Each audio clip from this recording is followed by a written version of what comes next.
sa'adatil mar'i. Senang aja nak ingat, nama hadisnya tentang sa'adatil mar'i, bahagia. Yang meriwayatkan pula orang bahagia, Sa'ad bin Abi Waqqas. Apa kata dia? Arba', ada 4 yang membuat orang bahagia.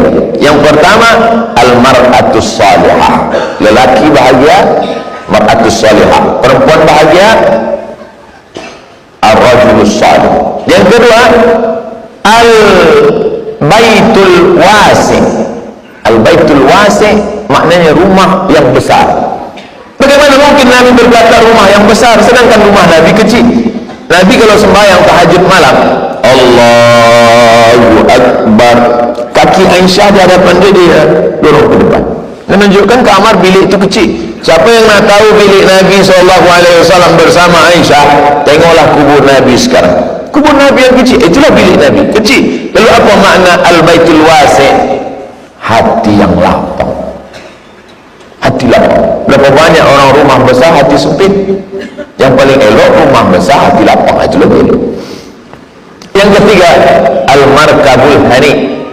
Al-markabul hani, markab kendaraan. Kalau zaman dulu unta, keledai, kuda. Zaman sekarang kita tak naik unta lagi, kereta lah. Kereta yang selesa, yang mahal. Kadang banyak juga kereta ni mahal, cuma hati kita susah. Sebab apa? Sebab belum bayar bulan ini lagi, belum cash lagi. Bila hati kita lapang, hati kita senang. Kadang bila kereta ni dah lama, dah 5 tahun, dah 10 tahun, macam-macam datang. Kita betulkan ini, rosak pula ini. Kita picit horn, keluar air. Macam-macam. Oleh sebab itu maka kereta, kendaraan yang menyampaikan kita pada tujuan. Yang terakhir, yang keempat, al-jarus salih, kawan yang salih. Kalau dapat kawan yang soleh mengingatkan kita pada sembahyang kita, mengingatkan kita pada bacaan Quran kita, mengingatkan kita apakah kita sudah bayar zakat atau belum, peganglah dia sampai mati.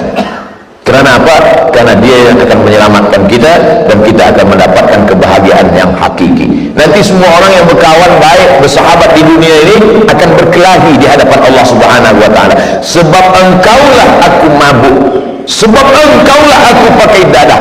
Kenapa engkau ajak aku dulu? Engkau salah juga, kenapa engkau bagi free? Berkelahi di hadapan Allah. Illal muttaqun, kecuali orang yang bertakwa.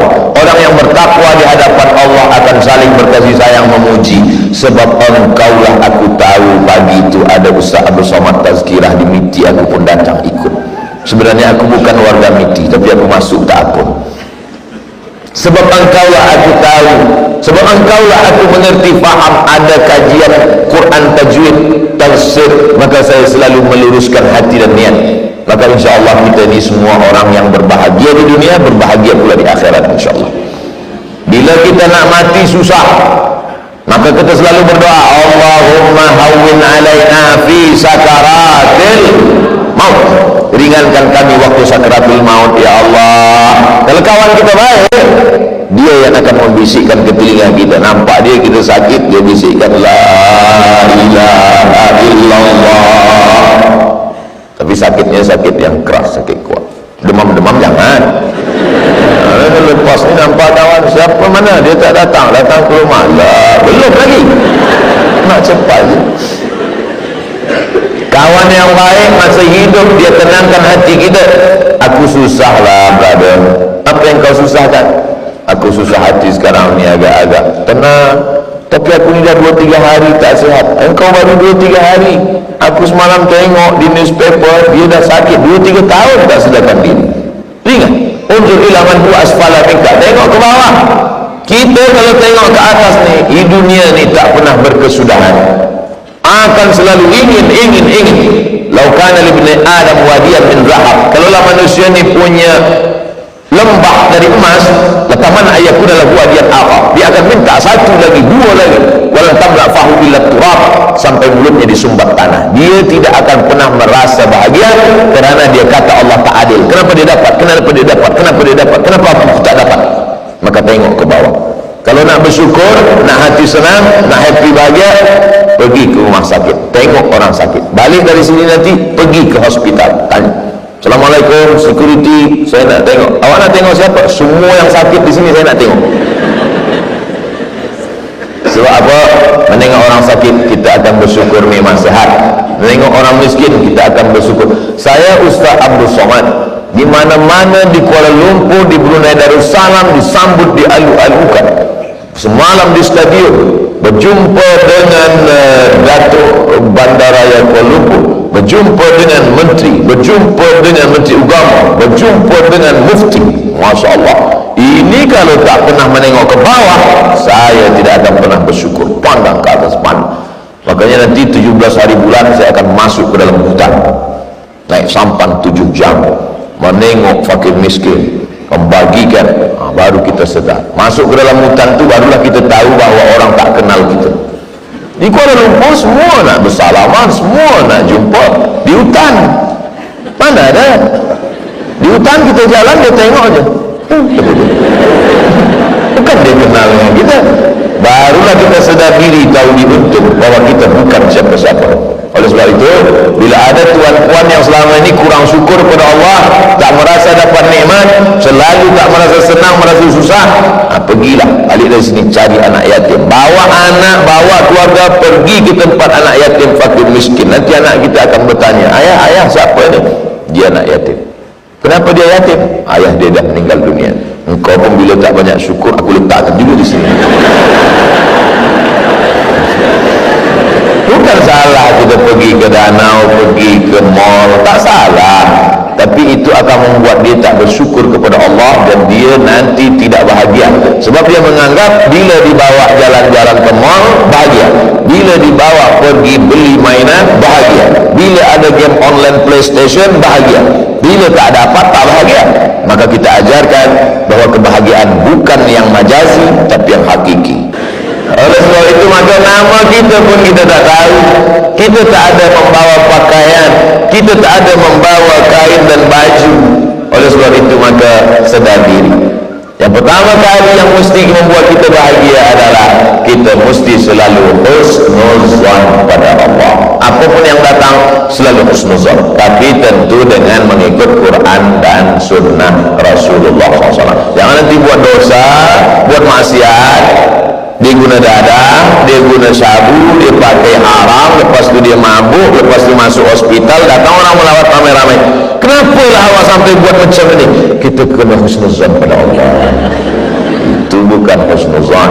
Yang mana husnuzan ini adalah kita sudah buat baik, niat baik, pikir baik, renung baik, cakap baik, buat baik, datang tak baik, husnuzan kepada Allah. Tidak ada cara lain selain husnuzan. Sebab kita berpikir, kenapa macam ni, kenapa macam ni, kenapa macam ni, kenapa macam ni, kenapa macam ni, kenapa dia tidak, kenapa dia tidak, kenapa aku saja. Itu yang membuat kita kena penyakit tak tidur 2 hari 2 malam. Nama penyakitnya insomnia. Pukul 2 malam, pukul 3 malam, kenapa macam ni, kenapa macam ni, kenapa macam ni, kenapa macam ni. Esok pergi pada psikiater, pada doktor. Assalamualaikum tuan doktor.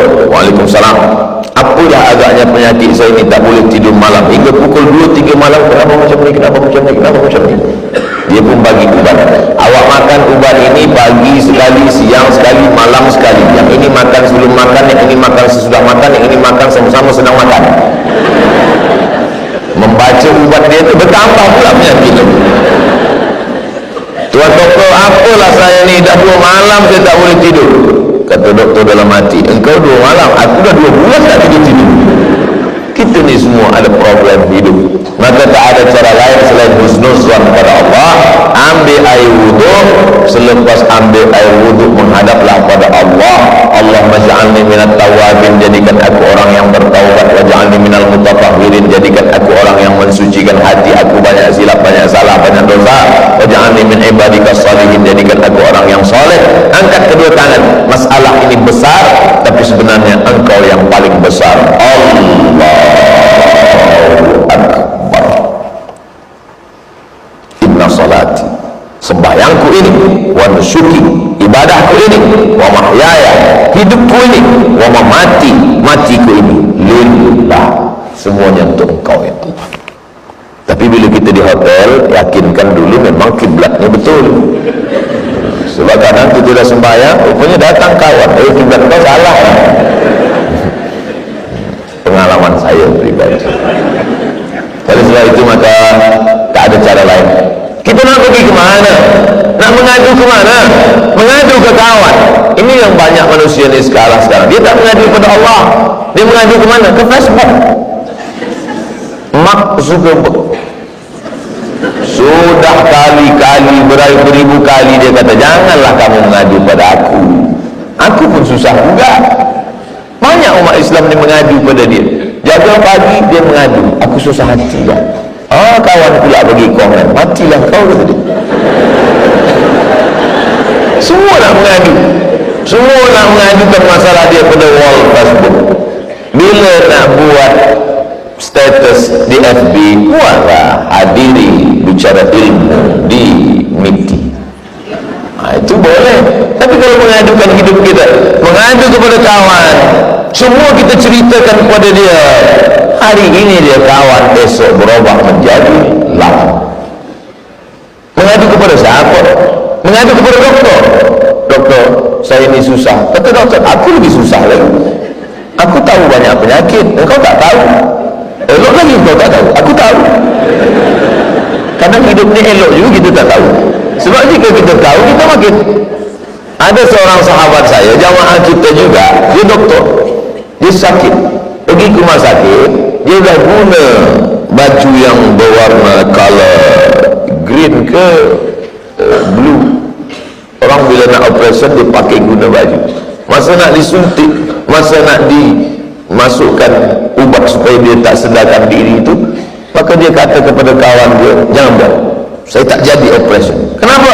Sebab aku tahu kamu akan bagi aku ubat itu dan aku tak tahu bila aku akan sedar. Saya tanya, iya ke bila dia bagi ubat itu kita tak tahu bila kita sedar? Tak tahu, Ustaz. Kenapa banyak orang mahu saja? Sebab dia tak tahu. Saya tahu, maka saya tak mahu.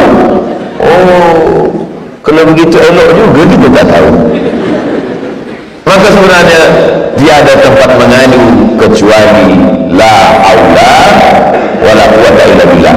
Bila nak kita sampai pada kebahagiaan hakiki, hanya satu saja. Sebenarnya mereka yang pakai narkotika, yang dia guna ubat nak tidur selamanya, kerana nak buat happy saja, dia makan ini nak buat happy. Apa sebenarnya yang mereka cari itu? Yang mereka cari adalah kebahagiaan. Tapi kebahagiaan dia tidak hakiki, kebahagiaan yang sekejap saja. Lepas itu susah balik. Dia makan ubat ini, dia bahagia 24 jam, 24 hours, bahagia. Lepas itu dah habis dah. Dia tulis di situ, bahagia habis dah. Sedangkan kita nak kebahagiaan yang hakiki. Bila susah hati, apa kata Allah Subhanahu wa taala?